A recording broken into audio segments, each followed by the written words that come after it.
12장 1절에서 10절까지 다 찾으신 줄로 알고 사무엘하 12장 1절에서 10절 구약성경 478면에 있습니다.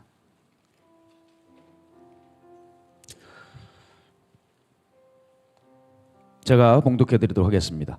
여호와께서 나단을 다윗에게 보내시니 그가 다윗에게 가서 그에게 이르되 한 성읍에 두 사람이 있는데 한 사람은 부하고 한 사람은 가난하니 그 부한 사람은 양과 소가 심히 많으나 가난한 사람은 아무것도 없고 자기가 사서 기르는 작은 암양 새끼 한 마리뿐이라.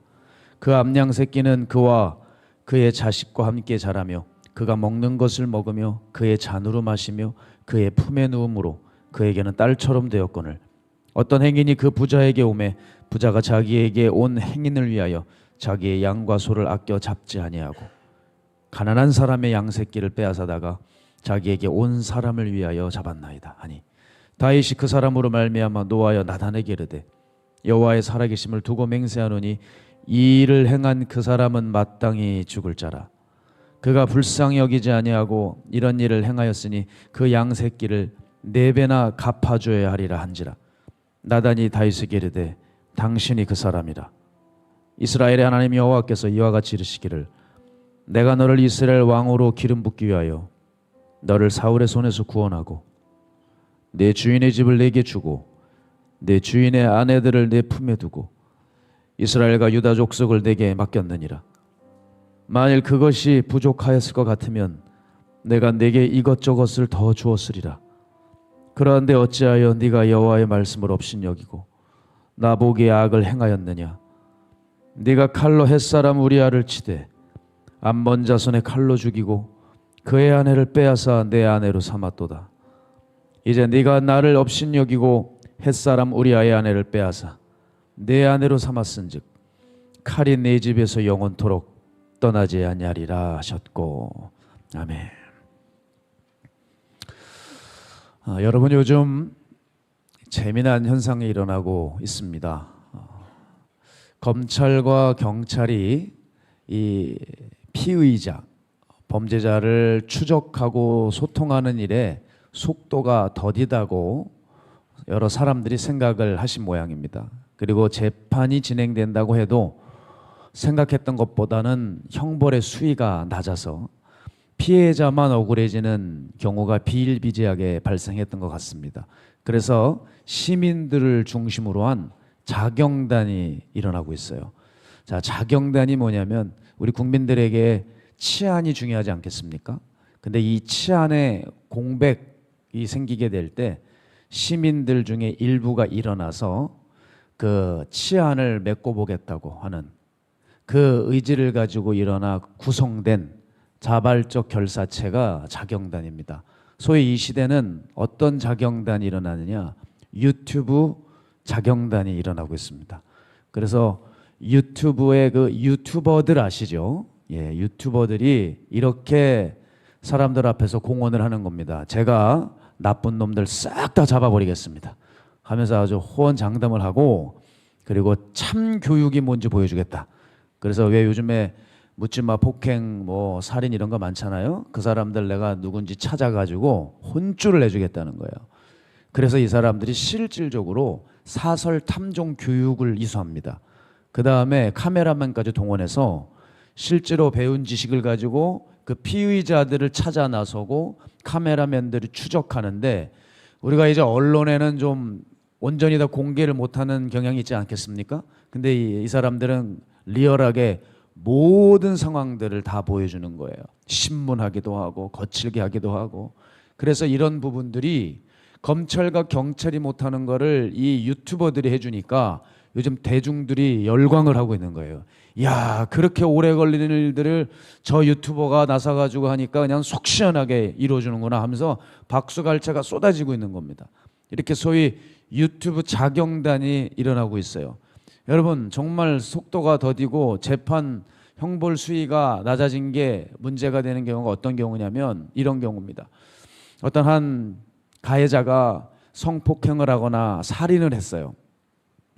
근데 이제 시민들 입장에서는 너무 분노가 치밀어 오르죠. 저런 놈들은 뭐 몇 년 살아야 돼, 어떻게 해야 돼 하는데 실질적으로 보게 되면 오히려 피해자는 평생의 상처를 안고 살아가야 되는데 가해자들은 얼굴을 가려주고 교도소에 들어갔어도 뭐 조금 몇 년 살다가 나와버리니까 뭐야 겨우 고작 저거 살게 하려고 이 난리를 친 거야? 뭘 저걸 살고 나온 거야? 하면서 분통이 터지는 일들이 많다는 거예요. 그래서 요즘에 이렇게 유튜버들 중에 유튜브 자경단이 이렇게 호응이 좋습니다. 자, 그런데 여기 이 부분에 대해서 전문가들이 두 가지 문제점을 지적을 하는데 첫 번째는 뭐냐면 그 유튜버들 중에 몇몇은 자기가 혐의를 가지고 있는 범죄자라는 거예요. 그러니까 똥 묻은 개가 겨 묻은 개를 나무라고 있다.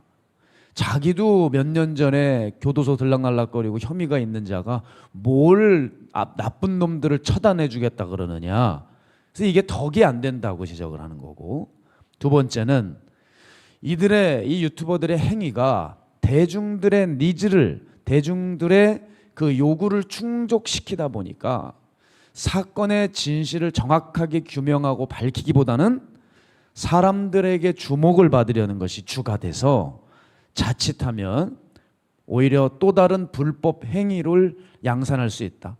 또 다른 불법 행위가 나타나서 사회에 악영향을 주고 또 이것을 모방하고 따라가는 범죄가 일어날 수 있는 그 우려의 목소리를 제기했다는 거예요. 자, 여러분, 범죄를 처단하는 행위가 사람들의 인기를 끌고 주목을 받으려고 한다면 이게 또 다른 퍼포먼스죠. 이게 뭐겠어요? 그렇죠? 그러니까 여러분, 우리가 이런 유튜브 자경단을 통해서 다 그렇다고 보지는 않습니다. 좋은 일 하는 분들도 많이 계시겠지만 우리가 이런 사회적인 현상 속에서 우리가 깨달아야 될 것이 뭐냐? 첫 번째, 우리는 우리 안에서 선한 것이 나올 수 없는 죄인이라는 인식을 가지고 있어야 돼요. 내가 아무리 중요한 명분과 정당한 원칙을 가지고 일한다고 할지라도 선한 어떤 열매와 결과가 있어도 그게 여러분 그 열매를 보면서 내가 하는 일이 무조건 옳다고 여길 수 없어요. 왜냐하면 우리는 죄인이고 그저 괴수에 불과합니다. 그러니까 이 부분을 우리가 주의해야 될 것이고, 또한 두 번째는 우리도 우리 안에 열심과 열정이 있지 않겠습니까? 그런데 그 보이는 열심보다는 그 마음의 동기가 중요하다는 거예요. 열심히 뛰는데 그 마음의 동기가 이 유튜브 자경단처럼 사람들에게 주목을 받으려고 섬기고 봉사하고 노력하고 있다면 그게 얼마나 주변을 눈살 찌푸리게 만들고 냄새가 진동하겠느냐는 거예요. 여러분, 우리가 이렇게 봉사하고 있다면 본질상 저 유튜버들과 뭐가 다르냐는 겁니다. 홍길동처럼 정의를 실현해 주겠다고 뛰는 거 대중들은 열광할지 모르지만 우리도 교회 한번 세워보겠다고 하나님 나라를 위해서 그럴싸한 명분을 내세우지만 그 마음에 동기가 온전하지 못한다면 어떻게 될까 생각해 보자는 거죠. 제가 현장에서 보면 열심히 하는 분들이 있습니다. 그런데 왜 그럴까? 다는 아닙니다. 다는 그렇지 않겠습니다만은 이유가, 그 열심히 하는 이유가 나중에야 밝혀지는 경우가 있어요. 왜 저렇게 목사님을 섬길까?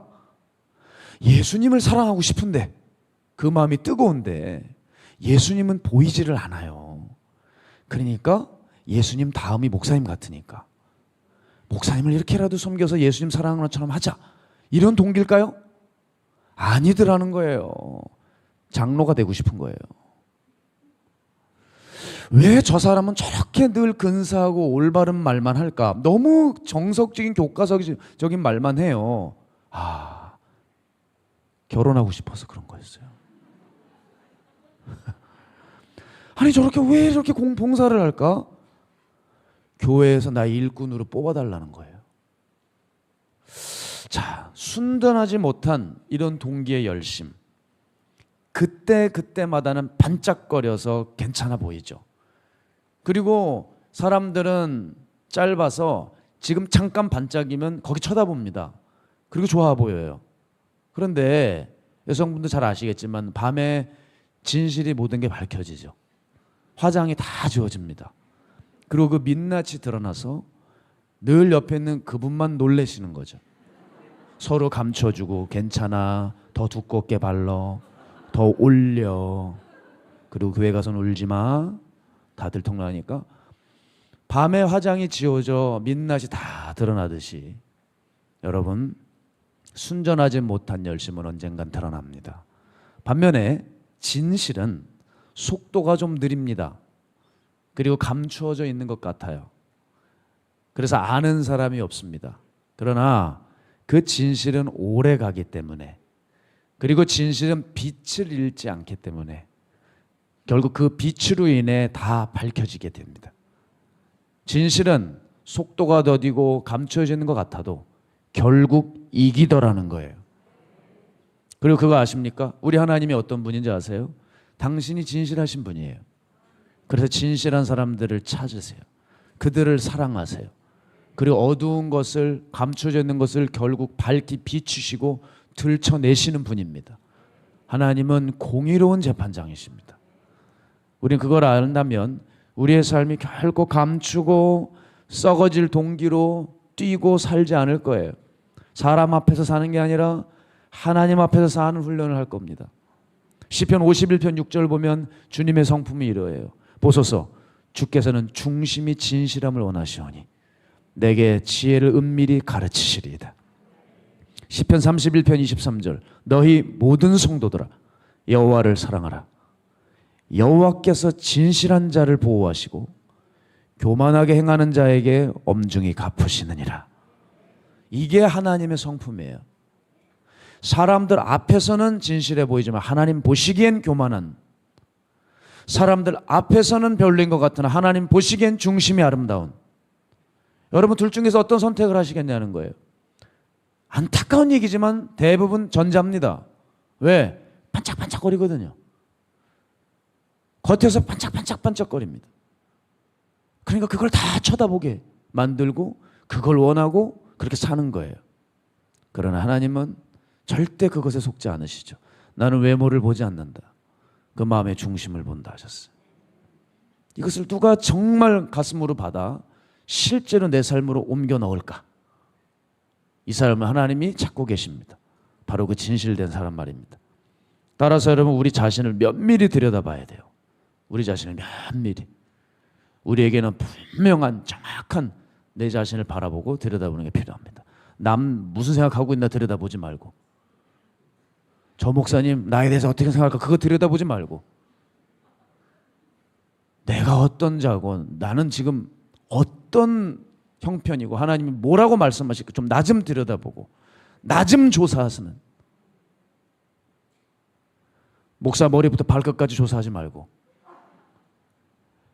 여러분 머리부터 발끝까지 조사하고, 욥과 같이 어디 세상에서 놀다 오면 자기 자식이 하나님 앞에 혹시 범죄했나 두려워해서 그를 성결하게 하기 바빴던 그 욥과 같이 남의 자식 비판하지 말고 내 자식 어떻게 살고 있는지 면밀히 들여다보는 제발 지혜로운 성도들 되시기를 주의 이름으로 축복합니다.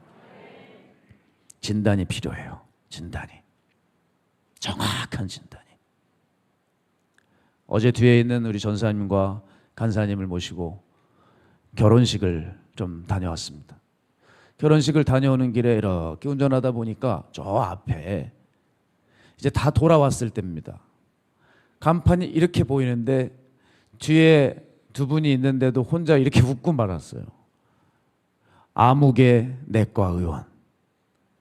빛바랜 간판이지만 정확히 제 눈에 들어왔습니다. 그걸 보는데 얼마나 웃음이 났는지. 왜냐하면 어느 날 아내가 병원을 다녀왔습니다. 제가 이전 사역지에 있을 때 그 근방에 살았었거든요. 그때 병원이 근처에 없어서 저 구월동까지 나가고 했는데 목사님이 여기 좋은 병원이 생겼다는 거예요. 오늘 내가 병원을 다녀왔는데 의사가 얼마나 젠틀하고 그렇게 친절하게 설명을 해주는지 모른대요. 그러면서 약을 받아왔대요. 약도 얼마나 알이 많은지 그냥 색깔이 영롱해요. 약이 드글드글 있는 거예요. 그냥 봉지에. 그러더니 이걸 보래요. 야, 나는 이제 낫다는 거예요. 에? 너무 좋아해요 그렇게. 그러면서 우리는 우리 집 이제 주치라는 거예요. 그래가지고 그렇게 기뻐했던 그 아내의 모습이 기억납니다. 근데 저도 이제 몸이 좀 안 좋아서 거기 병원 어디지? 거기 어딘지 정확히 좀 알려줘. 그랬더니 갑자기 부엌을 가서 뭘 가져와요. 그러더니 약봉지를 거실에 탁 놓으면서 근데 낫지를 않아. 낫지를. 그러더라고요. 제가 그게 아직도 충격적이에요. 의사가 너무 젠틀해요. 의학적인 설명을 한 사람당 뭐 15분, 20분씩 해주는 모양이에요. 그러니까 얼마나 좋아요. 세상에 이런 의사를 만났어. 약도 색깔, 빛깔이 너무 좋아요. 안 나, 안 나. 그래서 저는 거기 가지도 못했습니다. 그래서 대학병원 갔더니 알약도 몇 개 없어요. 2개 들었나? 먹는데 바로 낫더라고요. 그런 거구나. 그렇게 퉁명스러운 의사. 별 설명도 안 해줘요. 네, 나가보세요. 네, 그래요. 왜 그런 거 있잖아요. 얘기하고 싶지 않으니까 그래요. 예, 그럽시다. 그럽시다 하면 젠틀한 거예요. 그래요. 쳐다도 안 봐요. 그럼 얼른 나오잖아요. 도알 먹은 데 나버리더라고요. 야, 제가 그걸 겪으면서 뭘 생각했냐. 그래, 그 전자의 그런 영적 의사는 되지 말아야 되겠다. 그냥 설명은 장황하게 짝이 없어. 근데 귀신이 안 나가. 침은 튀기고 뭐 열심히 해. 귀신이 안 나간다고요. 방언이 안 와. 문제 해결이 안 돼요. 야, 차라리 못하면 나타나질 말아야 된다. 저는 이렇게 생각해요. 자신이 없는 부분은 아예 모른 척하고 피하는 게 지혜로운 목사라 생각해요. 할 줄도 모르면서 하는 척 해가지고 갔다가 개망신 떨지 말고 내가 저런 의사는 되지 말아야 되겠다. 대충 들여다보고 약만 이렇게 주는 사람이 아니라 정확히 볼 줄 알고 정확히 무엇을 해야 할 줄 아는 영적 명의인 우리 박 목사님 같은 그런 종은 돼야 되지 않을까. 저는 그런 생각을 합니다. 자, 그런 의미에서 오늘 이 시대는 정확한 진단이 필요해요. 감으로 대충 때려 맞추고 그냥 경험으로 어림짐작 이렇게 여기는 게 아니라 정확한 진단. 이 진단이라고 하는 영어 단어는 다이어그노시스라고 하죠. 이건 헬라어 2개가 합쳐진 겁니다. 무슨 뜻이냐? 간단히 말하면 뜻이 이거예요. 철저히 안다라는 뜻이에요. 진단이 뭐라고요? 철저히 안다는 거예요. 그러니까 진단이라는 말을 함부로 쓰면 안 되는 거예요. 어원적으로 보면 철저히, 충분히 안다라는 뜻을 가지고 있거든요. 따라서 여러분, 오늘 여러분을 진단하시란 말이에요. 그럼 무슨 뜻인지 이제 아시겠죠? 예? 철저히 나 자신을 알아보라는 거예요. 몇 개는 부담스러우니까 빼놓지 말고 샅샅이 다 긁어서 충분히 나에 대한 조사가 끝내놓자 이 말이죠. 그 작업을 하지 않으면 교회 백날 예배 들어도 여러분 변화되지 않습니다. 우리 목사님 주변에 사람들이 있어요. 대개는 정말 변화된 사람들입니다. 근데 왜 변화되었을까 저는 이제 알아요. 지금 쭉 오면서 정확한 진단을 받았기 때문에 그렇습니다. 그런데 그것보다 더 중요한 것이 한 가지 있더라고요. 옆에 있다고 해서 다 변화되지 않습니다. 자기가 정말 자기 자신을 충분히 철저히 알고 싶은 사람만 변했어요. 피하고 싶고 저런 얘기는 부담스럽고 나는 좀 아닌 것 같다 이 생각으로 요리조리 빠져나가면서 주변에 어슬렁거렸던 사람들은 20년 30년이 돼도 그대로입니다. 그러나 나 진짜 찢어버려야 되겠다. 나 완전 한번 부셔버려야 되겠다. 내가 이렇게 살 수는 없다. 내가 예수 믿어 전과 후가 달라도 달라야 되지 않는가? 전혀 내가 봐도 달라진 게 없어요. 그러면 나 좀 부셔버려야 되겠다. 이 분명한 마음을 가지고 어떤 대가를 지불하더라도 나 완전 바꿔보겠다 하고 달려드는 사람은 다 변했어요. 정확한 진단만큼 중요한 것은 여러분 안에 그 진단을 받고자 하는 마음입니다. 그 마음이 있냐는 거예요. 그러니까 수도 없이 예배를 드리고 교회를 다니고 유명한 목사님들 쫓아다녀도 맨날 안수 받아봤자 그 강사 손에 있는 손대나 머리에 묻고 가는 거예요. 아시겠습니까? 아무 소용없어요. 자식들 백날 무릎 꿇어봐요. 뭐합니까? 자기가 변화되지 못하는데 자기 죄가 그대로 자식에게 갈 텐데. 지혜로운 자녀는 자식 몰고 다니는 게 아니라 내 죄부터 확 쳐버리는 거예요. 그리고 나서 더러운 게 물려가지 않도록 조치를 취하는 게 지혜로운 사람들이에요. 그래서 우스갯얘기로 대구리족들이 있다 그러잖아요. 할 건 안 하고 그냥 안수만 받겠다고 머리만 미는 거. 그걸 전문용어로 대구리족이라 그래요. 얼마나 절박하면은 그렇게 나오시겠습니까? 얼마나 절박하면. 충분히 이해는 합니다. 그러나 할 걸 하라는 거예요. 제발 좀 할 걸 하세요, 여러분. 철저히 충분히 나를 조사하세요. 다른 사람 조사하고 있지 말고.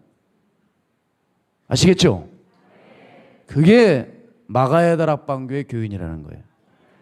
그래야 충분히 마가야 다락방 교인 자격을 얻을 수 있고, 그래야 철저한 우리 교회 교인이라 이 말입니다.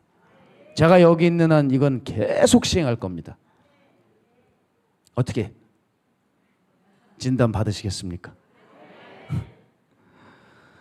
내 안에 진단받고자 하는 마음이 일어나는 게 중요해요. 사람은 본성적으로 악합니다. 그 마음이 들지 않는다고 해도 여러분, 교회가 해야 할 일이 있어요. 사람이 얼마나 악한지 하나님 앞에서 살려고 하는 그 마음이 들지 않는다고 해도요, 그러면 교회가 나서서 그 악한 본성을 조절해 줬어야 했습니다. 하나님의 말씀으로 MRI를 돌려서 자기를 보여줘야 했습니다. 그런데 그 작업이 없어요. 그게 요즘 교회들의 모습입니다. 지금까지 교회의 모습이에요. 사람을 모이게 하고 교세를 키우는 것에 대해서는 열심을 다했습니다. 그러나 교회들이 사람들이 이렇게 모여들었을 때 이들을 변화시키고자 하는 것에는 주력하지 못했습니다.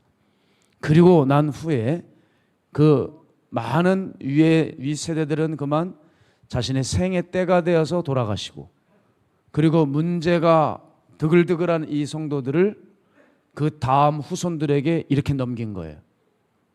저는 그런 의미에서 참 목회하기 힘든 때를 살고 있는 목사 중에 한 사람입니다. 위에는 어른들이 이미 굳어진 가치관에 깨기가 힘들고, 밑에 청년들은 이런 진단을 받기를 싫어하고 반항하고 거칠기 짝이 없는 이들 세대에 끼어있는 세대가 저희 세대입니다. 그러니 목회하기가 어렵죠. 어려워요. 현장에서 괴로울 때가 많아요. 자, 왜 이런 일이, 왜 이 지경까지 교회들이 왔느냐?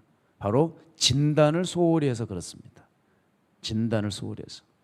제가 존경하는 토조 목사님이 이런 얘기를 하셨습니다. 어떤 환자가 병원을 찾아왔어요. 의사 선생님, 아침에 일어나면 입안에 무엇이 꽉 차 있는 느낌이 듭니다. 머리도 아프고 기운도 없습니다. 몸 상태가 좋지 않습니다. 그때 의사가 이렇게 얘기했습니다. 자, 혀를 내밀어 보세요. 그랬더니 뭐라고요? 왜 혀를 내밀라고 그러는지 모르겠는데요. 저는 그렇게 혀를 내미는 행위가 점잖은 행위라고 생각하지 않습니다. 아, 그렇습니까? 여러분 생각해 보세요. 꼭 통성기도하라고 그러면 저는 점잖지 못한 것 같아서 더 이상 그렇게 기도를 할 수가 없습니다. 이런 사람도 있지 않아요? 꼭 그런 것 같아요. 또 도조 목사님이 이렇게 계속 이야기를 이어가셨어요. 그때 의사가 그랬답니다. 좋습니다. 그러면 식욕은 어떻습니까? 내 식욕이 어떤지 당신이 알아서 뭐합니까? 밥이라도 한번 사줘 봤습니까? 의사는 얘기합니다. 아, 좋습니다. 굉장히 인격적인 분 같아요. 그죠? 저 같으면 나가요. 그럴 수도 있을 텐데. 좋습니다. 그러면 잠은 잘 주무십니까? 그랬더니 내가 잠을 자든 말든 그게 무슨 소용이에요? 이때 의사가 그래요. 알겠습니다. 그러면 제가 환자분의 피를 좀 뽑아야겠습니다. 제 피를요? 저는 제 피를 주고 싶지 않습니다. 얼마나 귀중한 피인데요. 피를 뽑는 아픔보다는 내게 격려와 감동과 위로를 주세요. 제 피를 주고 싶지 않습니다. 좋습니다. 그럼 이제는 혈압을 좀 재봐야 되겠습니다. 혈압은 알아서 뭐 하십니까? 혈압에 대해서 신경을 끄세요. 성경에 보면 비판하지 말라 그랬습니다. 제 혈압을 재고 혈압을 비판하려고 그러는 거죠. 이건 제 얘기가 아니라 토조 목사님이 한 얘기예요. 그걸 조금 더 입체적으로 좀 리얼하게 해드리려고 한 것뿐이에요. 제 상상 속에서 나온 게 아닙니다. 토조 목사님이 이렇게 얘기를 했어요. 자, 여러분, 이 이야기를 듣는데 제가 두 가지가 떠올랐습니다. 자기를 건드리지도 못하게 하는 그 사람은 결국 죽습니다. 아시겠죠? 그리고 두 번째, 한 가지 칭찬할 게 있는데 그 진상 환자를 만나서도 이 의사는 포기하지 않고 인내심을 가지고 끝까지 질문했다는 것입니다. 끝없이 알아보려고 했다는 거예요. 그러면서 토조 목사님은 이렇게 진단하셨어요. 뭐라 그러냐면 이 시대는 진단하는 설교가 없다. 도저 목사님이 지적은 이거예요. 이 시대에는 진단하는 설교가 없다. 근데 왜 없을까요, 여러분? 수요가 있어야 공급이 있죠. 알려고 하지 않아요. 알고 싶지도 않습니다. 그런 건 필요 없다 그래요. 저 진상 환자처럼 내게 격려와 감동과 위로를 달라는 거예요. 진정한 위로는 여러분 강대상에서 나오는 목회자 입에서 나오는 게 아닙니다. 어리석은 분들이 있어요.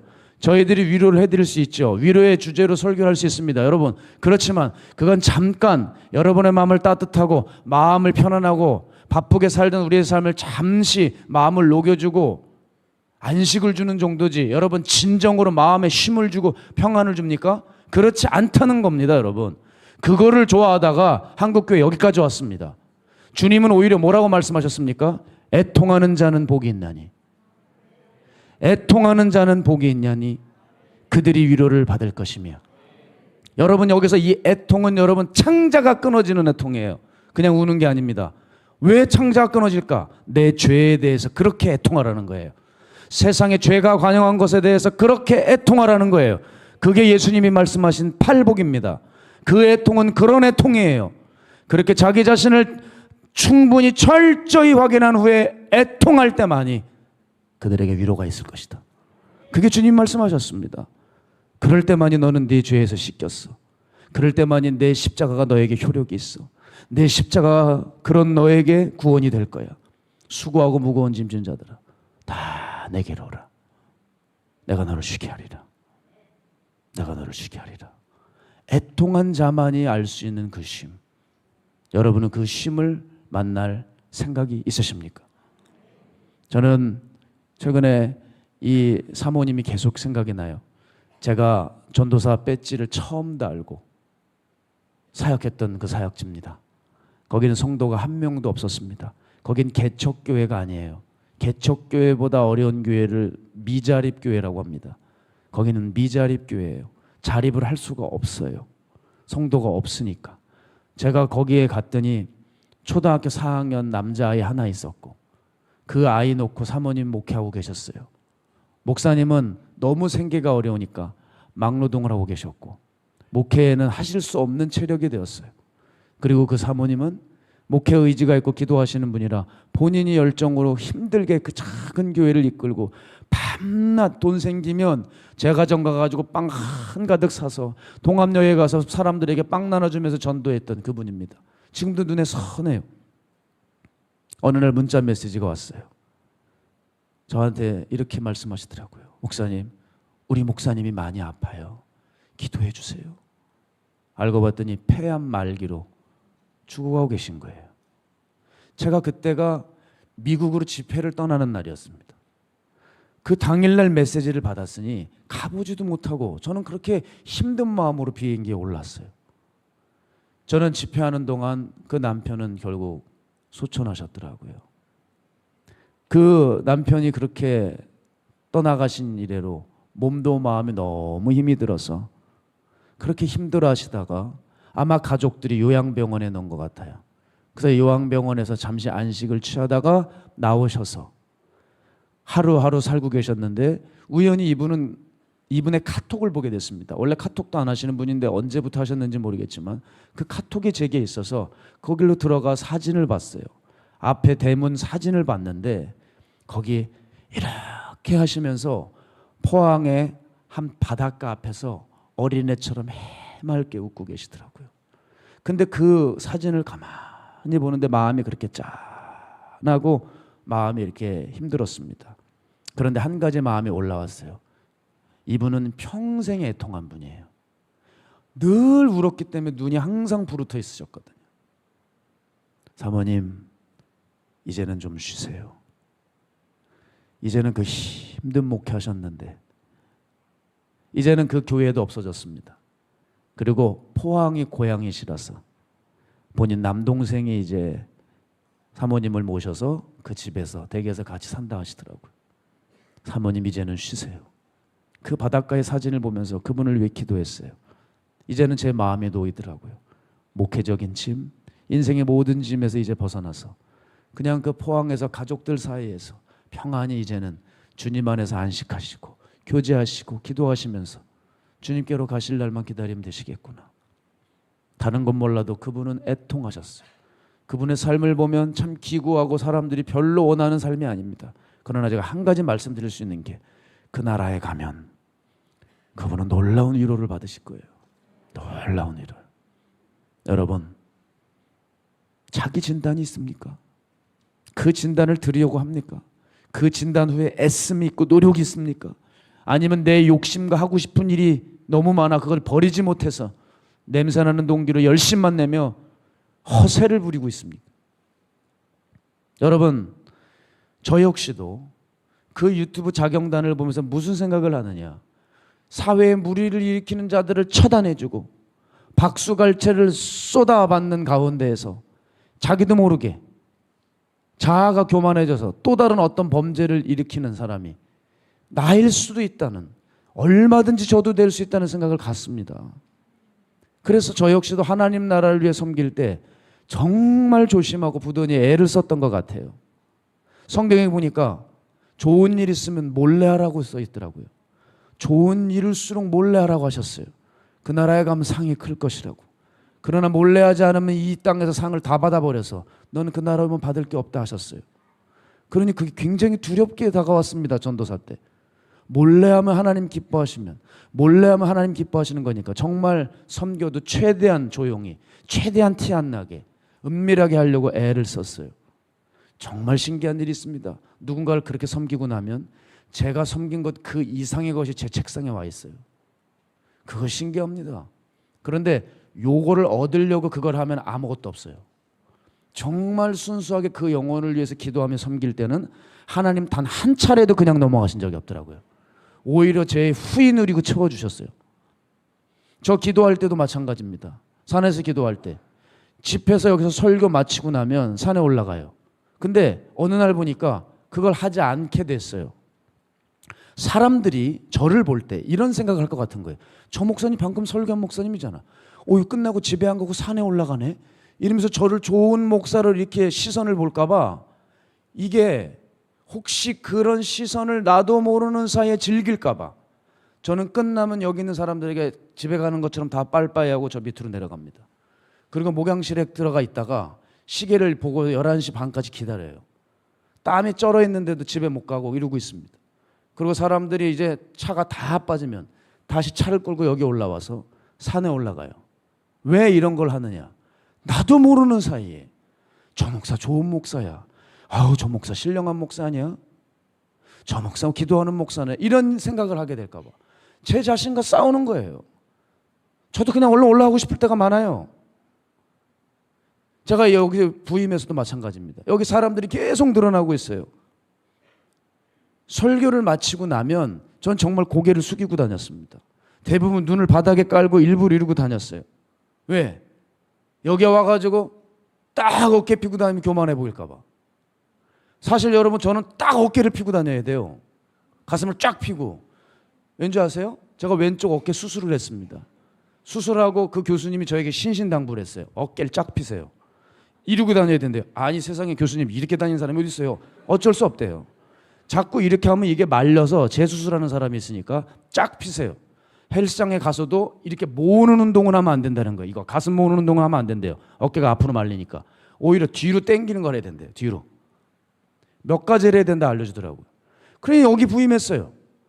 이러고 한번 다녀봤는데 안 되겠는 거예요, 이게. 에라 모르겠다. 이러고 다니기 시작했는데 한 분, 두 분 시험에 드시더라고요. 목사님이 날 보고 아는 척 안 했다는 거예요. 그거 내가 인사를 안 받으면 그렇게 서운하세요? 그런 걸로 시험이 드세요? 아니, 저도 막 일이 바쁘다 보니까 누가 있는지도 모르고 이렇게 행동할 때가 있어요. 자기를 아는 척 안 했다는 거예요. 시험에 콱 들어가지고 도끼눈을 뜨고 그냥 이러고. 여러분, 그런 간장종지가 되면 안 되는 거 아니에요? 예? 적어도 마가의 다락방에 와서 적어도 우리 목사님 소리 그렇게 들었는데 그거 뭐 그렇게 중요합니까? 하나님하고 관계를 쌓으세요. 목사하고 관계를 가려고 하지 말고. 난 이해가 안 돼요, 그런 사람들이. 온갖 것 여러분 제가 다 했다고 해보죠. 근데 결국 교만해진 평가를 받아보세요. 그것처럼 맥 빠진 게 없는 거예요, 여러분. 그것처럼 그 수고를 다 했는데 결국 교만이에요. 제가 그런 경험이 있습니다. 제가 그 진단을 받고 이곳에 와서도 항상 그 생각을 했어요. 뭐였냐면 마가의 다락방에서 한참 일할 때가 있었습니다. 한참 일하고 있는데 그 전도사 때 잠도 안 잤습니다. 어떻게든 세워보려고 최선을 다했는데 그날도 뭔가 준비해가지고 우리 목양실, 예전에 지금 없어졌지만 저쪽 목양실이 있었는데 목사님께 그것을 보고하려고 올라가고 있었어요. 문을 열었는데 깜짝 놀랐습니다. 제가 오는 것을 기다리고 계신 양, 그 문을 열자마자 목사님이 바로 서 계시면서 이렇게 발코니에 서 계셨어요. 이렇게 탁 이러면서 마치 오는 것을 아시는 듯이 아신 것 같아요. 문이 열리자마자 저에게 그렇게 얘기하셨어요. 너는 교만에 빠져 있어. 충격을 받았습니다. 무슨 말을 해요? 얼어붙어 버렸어요. 아무 말씀도 드릴 수가 없겠더라고요. 목사님 죄송합니다 하면서 문을 닫고 나왔습니다. 그리고 나오는데 정말 마음이 힘들더라고요. 최선을 다했거든요. 여기 일할 때 누가 알려주는 사람 한 명도 없었습니다. 어떻게 일을 해야 되는지도 몰라요. 누구하고 상의를 해야 되고 어떻게 조직을 해야 되는지도 몰랐어요.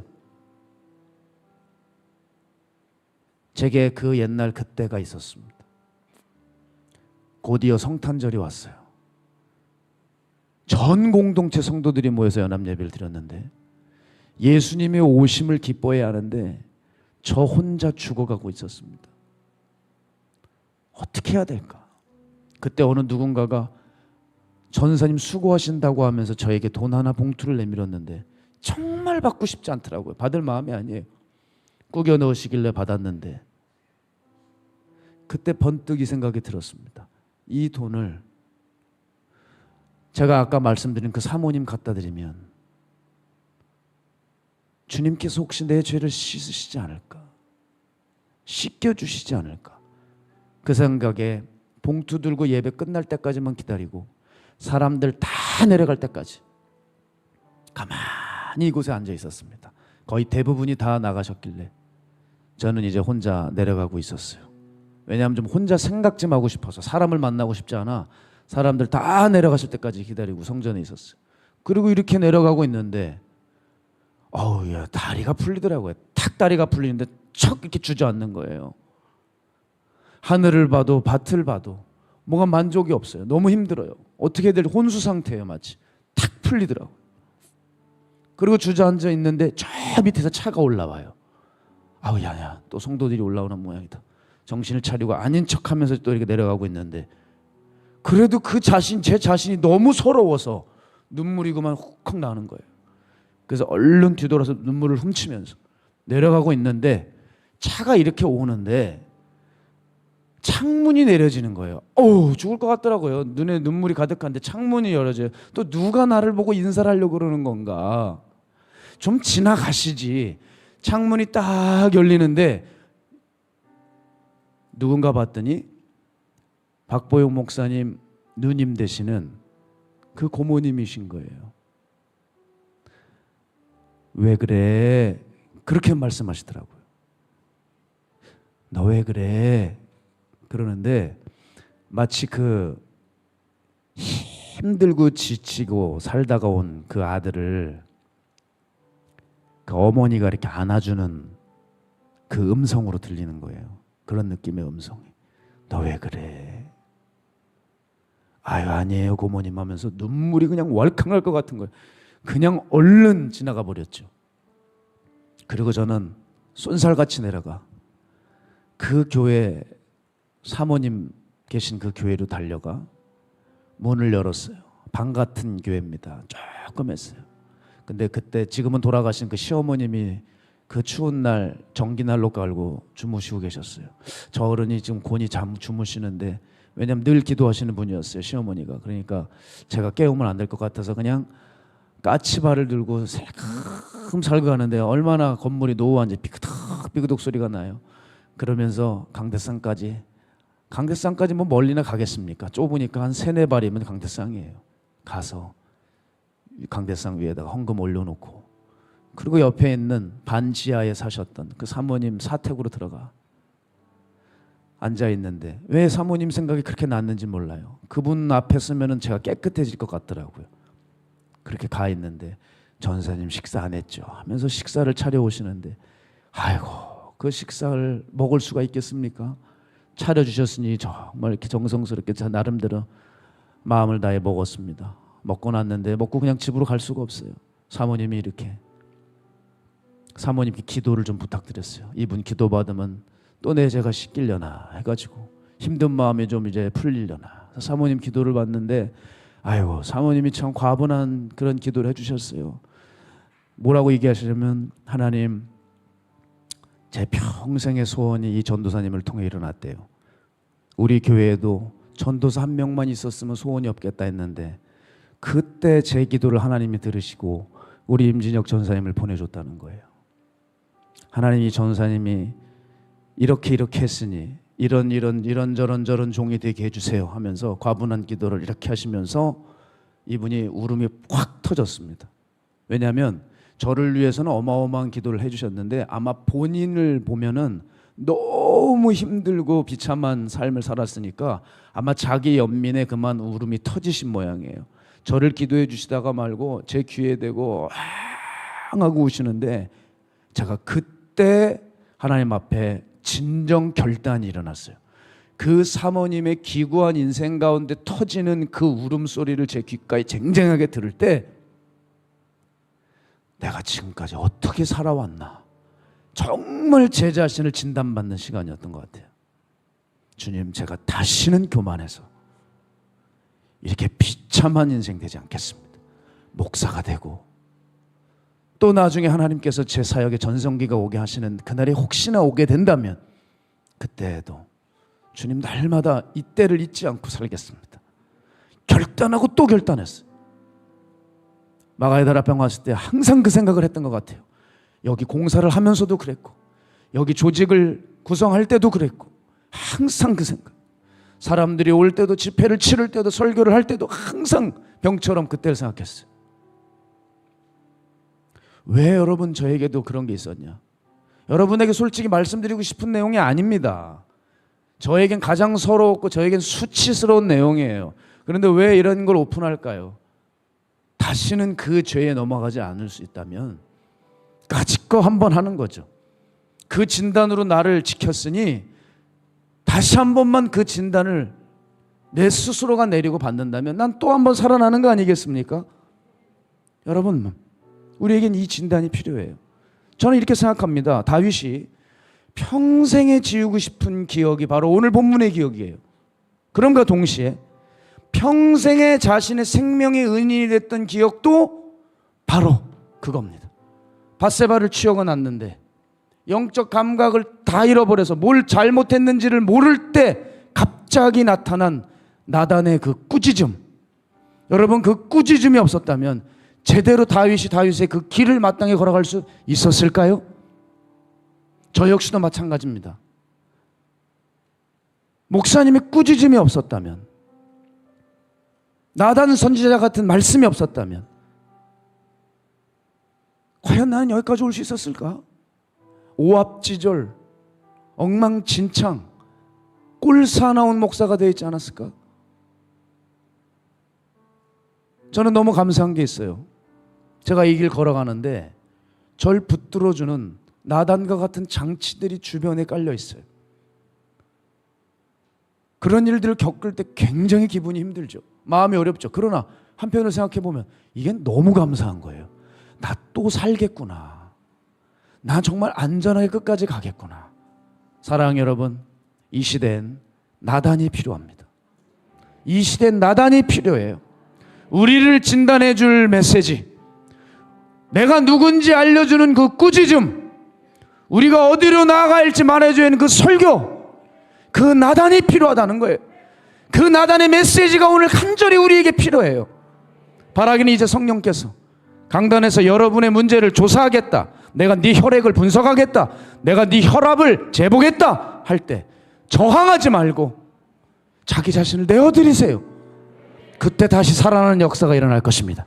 그때 다시 하나님의 형상이 회복될 것입니다. 말씀을 정리하면서요, 우리는 당장의 만족 때문에, 당장의 반짝거림 때문에 내가 원하는 대로 살고 싶죠. 그러나 그것은 망하는 지름길일 겁니다. 오히려 당장의 보상은 없어도, 오히려 빛바래고 쇠한 것 같아 보여도 하나님이 원하시는 대로 살면 그 사람의 생이 길고 영원을 보장받을 것입니다. 현명한 것을 선택하시는 우리 성도님들, 귀한 온라인 교회 성도님들 되시기를 주님의 이름으로 축복합니다. 우리 시간 함께 이 찬양하면서 주님 앞에 준비한 예물 하나님 앞에 봉헌하겠습니다.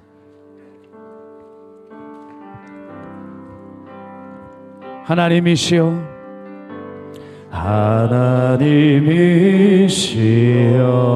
나의 모든 죄를 도말하소서.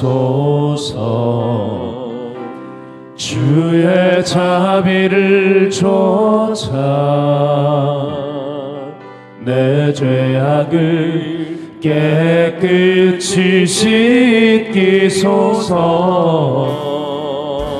중심의 진실함을 우리 하나님께서 원하시오니. 하나님 감사합니다. 우둔한 나의 손에 하나님, 나는 우둔하지만 하나님의 말씀의 지혜로 나로 하여금 살게 하여 주옵소서. 하나님이시여, 내 안에 정한 마음을 창조하시고 내 안에 정직한 영을 주소. 새롭게 하소서.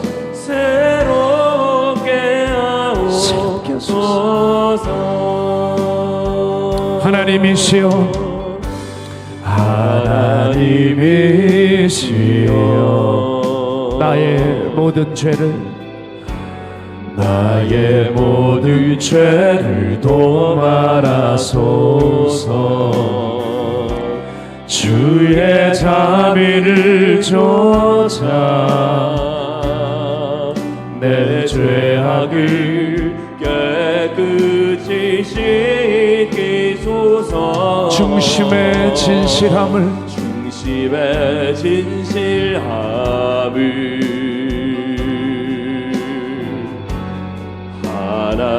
하나님께서 원하시오니. 우둔한 나의 속에 당신의 지혜를 알게 하소서.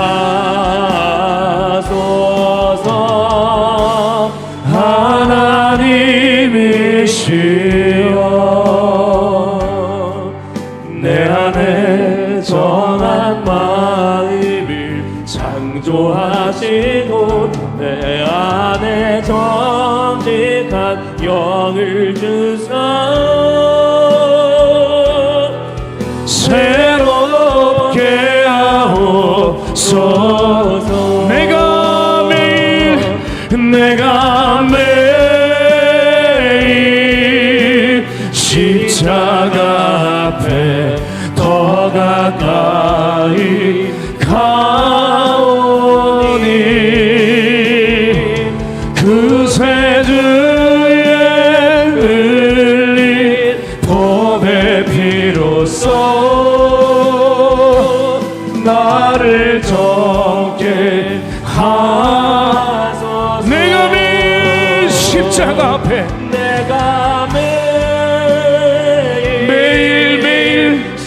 하나님의 말씀을 원합니다. 웃을 조로 정결케 하신 하나님의 말씀을 원합니다. 그새 주의 흘린 피로써 나를 깨끗게 하여 주시옵소서. 그새 주의 흘린 보배 비로소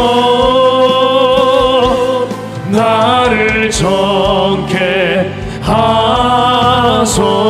그 세주의 흘린 몸의 비로소 그 세주의 흘린 몸의 비로소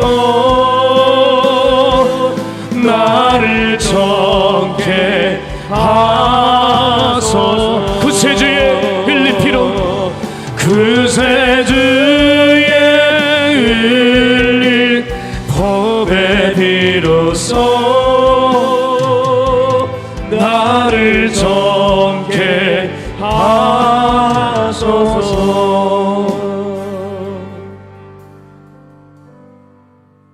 들어진 힘을 내 기도합니다. 살아계신 하나님, 이 시대는 진단을 거부하는 세대입니다. 내가 온전해진 상태에서 내가 그래도 하나님을 닮아가는 형상이 있으면 그 진단을 거부할 수 있을지는 모르겠으나 제대로 된다면 거부하지 않겠지만 말입니다. 하나님, 자기 자신을 들여다보질 못합니다. 부분적으로만 보지만 철저히 충분히 보지 않습니다. 어느 순간부터 그런 소리가 듣기가 싫어졌습니다. 어느 순간부터 내 생각과 내 마음이 맞습니다. 사람들의 판단과 생각들이 틀린 것 같습니다. 내가 맞을 것 같다는 생각이 강하게 듭니다. 그러나 주여, 우리는 그러기에 구세주의 흘린 피가 너무 필요한 존재들입니다. 주여, 우리에겐 나단의 꾸짖음이 필요합니다. 그것이 없었다면 다윗은 기고만장, 그의 왕국은 허물어졌을 터인데 하나님 그를 사랑하셔서 꾸짖게 하셨습니다. 이 시대는 진단이 필요합니다. 아프고 힘들고 피 흘려도 들어야 합니다. 듣는 자는 살아날 것이고 듣는 자는 회복할 것이고 실행하는 자는 하나님의 뜻 위에 서게 될 것입니다. 주여, 오늘 우리 이 시간 결단하게 원하오니 예배를 보고 가는 것으로 끝나지 않게 하시고 나단의 꾸짖음을 감사히 여기며 내가 하나님을 조금이라도 닮아가는 것에 기뻐할 수 있도록 도와주십시오.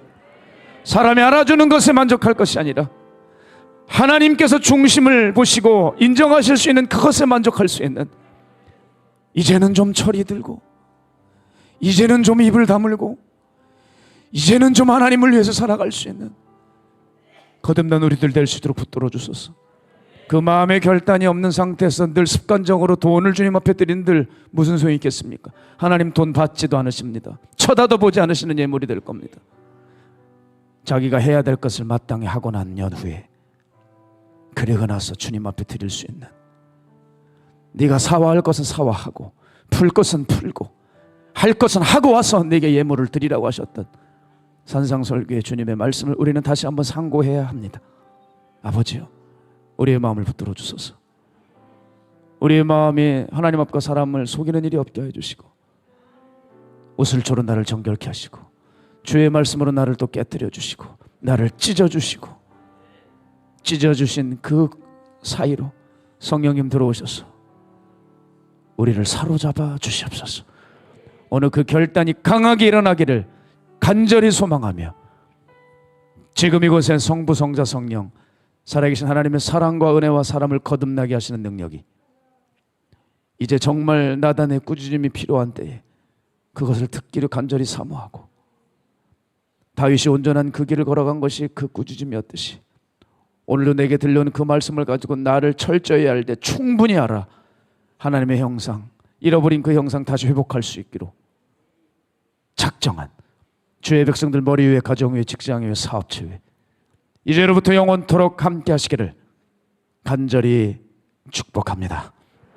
아멘. 우리 받으신 말씀 기억하며 우리 주님 부르고 통성으로 기도합니다. 주여, 걸어가신 아버지, 오늘 예배를 통해서 거듭나는 사람이 있게 하여 주시옵시고 나를 진단하되 다시 한번 철저히 진단하고 충분히 알아서 여기 있는 이 죄인부터 어느새 다시 교만이 올라왔다면 십자가에 또 못 박아버리고 내가 매일 예수의 피를 원하여 씻김받게 하여 주옵소서. 한시적인 때, 일시적인 때, 어느 특정인 때 예수의 피로 부음받는 게 아니라 하나님, 나는 날마다 씻김 받아야 되는 하나님 죄인 중에 계시오니 주여 나를 붙드시고 새롭게 하여 주시옵소서. 매일매일 십자가 앞에, 매일매일 십자가 앞에 그것이 있게 하여 주옵소서. 그것이 있게 하여 주옵소서. 그것이 있게 하여 주옵소서. 가오니 구세주의 흘린 보배 비로소 나를 정케 하소서. 내가 매일 십자가 앞에 더 가까이 가오니 구세주의 흘린 보배 비로소 나를 정케 하소서. 내가 매일 십자가 앞에 더 가까이 가오니 구세주의 흘린 보배 비로소 나를 정케 하소서. 내가 매일 십자가 앞에 더 가까이 가오니 구세주의 흘린 보배 비로소 나를 정케 하소서. 내가 매일 십자가 앞에 더 가까이 가오니 구세주의 흘린 보배 비로소 나를 정케 하소서. 나 이제 왔으니 내 집을 찾아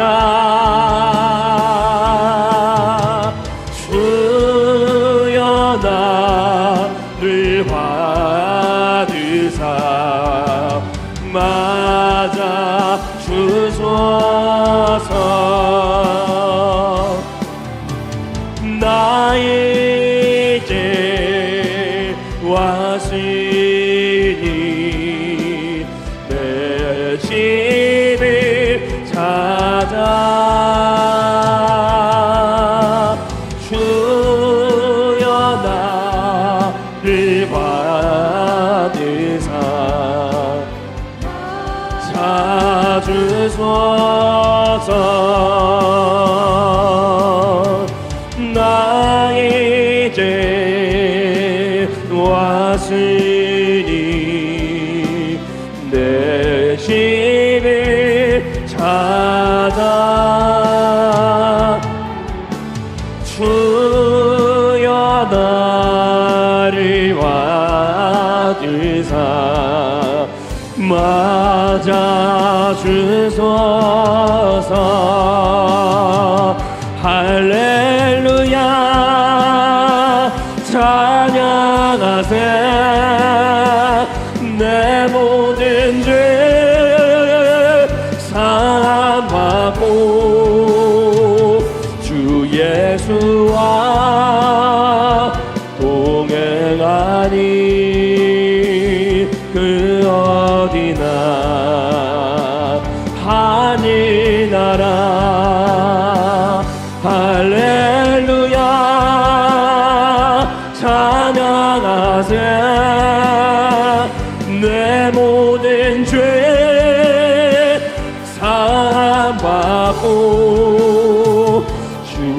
예수와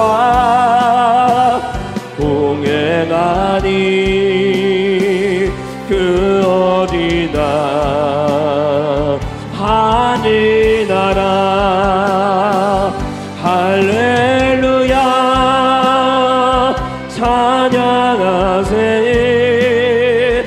내 모든 죄 사함받고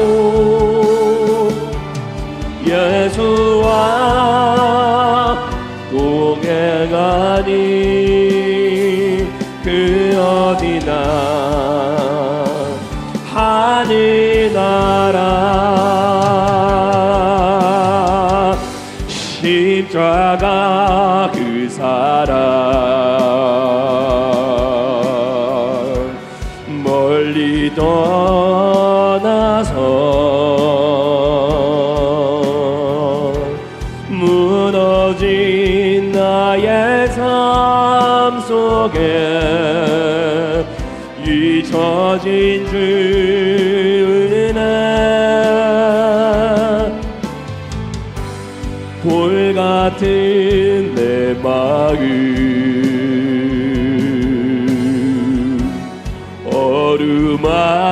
어루만지사 다시는 교세으실 주를 사랑합니다. 주 나를 몰아시고 날 붙드시니 나는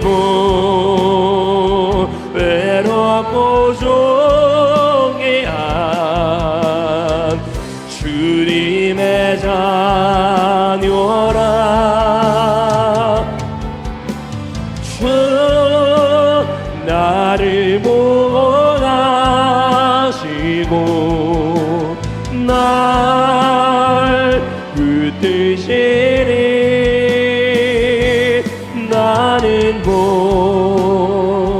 외롭고 존귀한 주의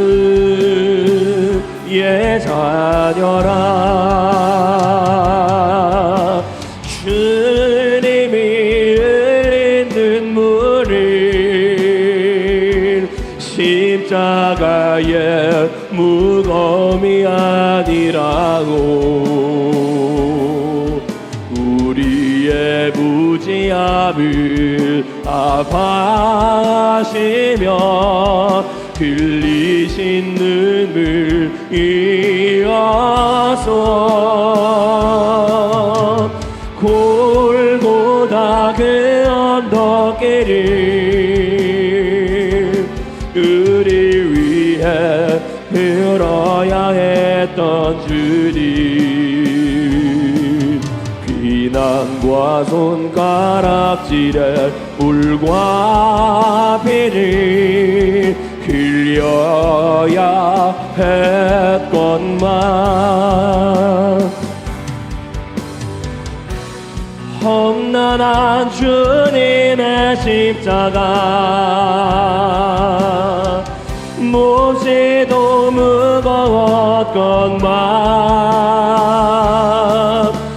우리의 비난과 채찍에 잼을 대야 했던 주님을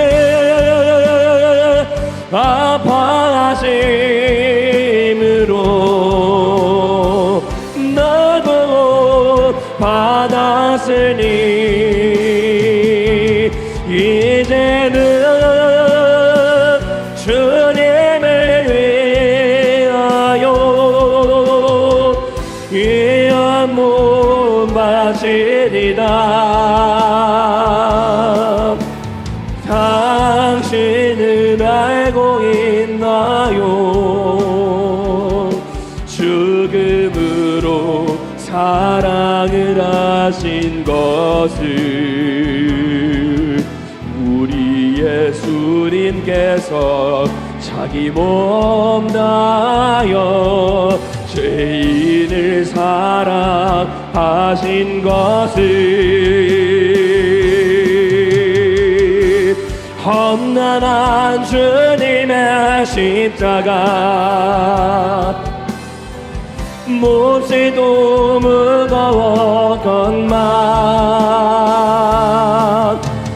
우리의 피난과 채찍에 제물되어야 했던 주님의 아파하심으로 나도 받았으니 이제는 주님을 위하여 예한 몸 바치리라. 당신은 알고 있나요? 죽음으로 사랑을 하신 것을 우리 예수님께서 자기 몸 다하여 죄인을 사랑하신 것을 우리 예수님께서 자기 몸 다하여 죄인을 사랑하신 것을